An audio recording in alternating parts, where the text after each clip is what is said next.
Hi, and welcome to the Senior Network. I'm your host, Gregg Fulton. Today we're joined by Natalie Lucas, Optimal Hearing. Good to see you, Natalie. Hello, hello. Hello. Well, you said you had some exciting news that you got today. I've got some big news. Okay. Remember how I told you that rollouts was always late spring and early fall with manufacturers? Well, I was wrong.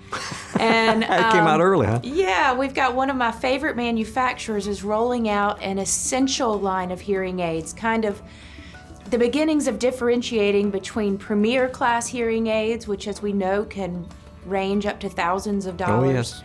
And this line is going to be an essential or a more basic.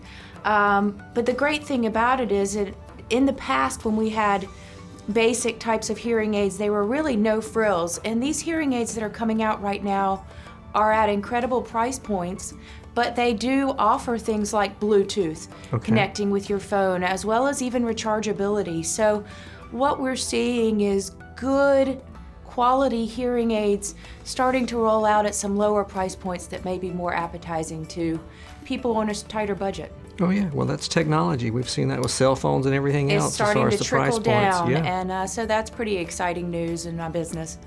Well, that makes me think. I know you've mentioned in the past, but I don't remember. As far as, do major medical insurance plans cover hearing What aids? we're starting to see is a little bit more of that as knowledge of the importance of hearing to brain activity and function comes out. But in the past, I would say less than 5% of my patients had a substantial hearing aid benefit. Right. And now we're seeing a little bit more of that, but we're also seeing some insurance companies offering these plans that are not really fair to the policy holders.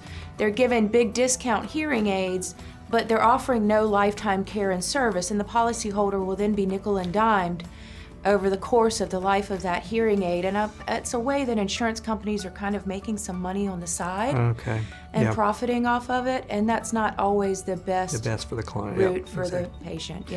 Well, and I know, most of them all come with warranties too, correct? They do. The warranties range from a year to 3 years on hearing aids. I always say it's one of the few warranties for things that is actually worth it, especially right now with mask wearing and the number of hearing aids that are being lost. Most all warranties offer a one-time loss and damage per ear. So, and they are even extendable beyond 3 years for, of course, a fee. But that has saved an awful lot of people through the mask wearing season that we've been in when they've lost their hearing aids. I bet so. It sure has. And it's a good point. Is there, when you buy into the first hearing aid, is there some type of follow-up care included?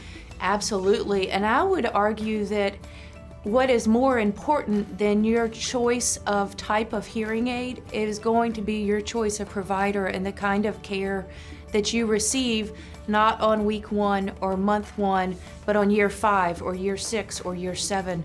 That lifetime care and service is where a lot of the value lies. I can imagine. Are there any such thing as trial periods?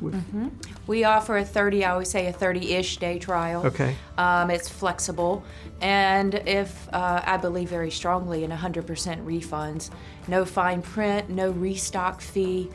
You need to come in and try a hearing aid out. You need to give it the full trial to let your brain fully adapt. But if you do decide to return it, at least in my office, you will always get a 100% refund. Okay, and I know for the viewers that may not know, when you say your office, where is that? Optimal Hearing. So we're located in Plantation Park in Bluffton, as well as an office over by the hospital in Hilton Head.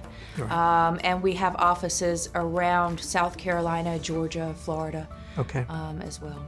Well, and I know like we do it right at home, you work a lot with the senior population. And I know we've talked in the past that you've been known to actually make visits to wherever their living community is, correct? I do all the time. Yeah. My promise is to them, if they can't get to me, I will come see them. Yeah. Keep them hearing. Have you seen with the pandemic that's, I know we went through that period of time where that was really difficult, or are you starting to see it free up a little bit now? A little bit, but some senior living centers are still keeping a even if you're vaccinated, some senior living centers are still keeping it locked down pretty tight. Right. I think they're worried about carriers, and rightly so. Yeah. But what is very exciting is seeing people show up in my office who have now been vaccinated, more and more of them. Great point, great point. And also I would think that they really need to come to your office. That's where you have all the testing equipment and everything else, correct? Ideally, yes, Yeah. they need to come see me, but for follow-up care, I can always make it happen if they're not hearing well and they can't get to me. Yeah. Now, you mentioned multiple offices, in your offices in Bluffton, Hilton Head, so forth. You are basically the go-to person that they will contact, correct? I am, and my office manager, Caitlin, we're very much a team in my office, and she knows her way around a hearing aid as well, and we work together quite a bit. So she saves me at least once a week. Natalie, always great information, okay? I really appreciate your time. Thank you so much. Thank you. Stay with us. More to come here on the Senior Network.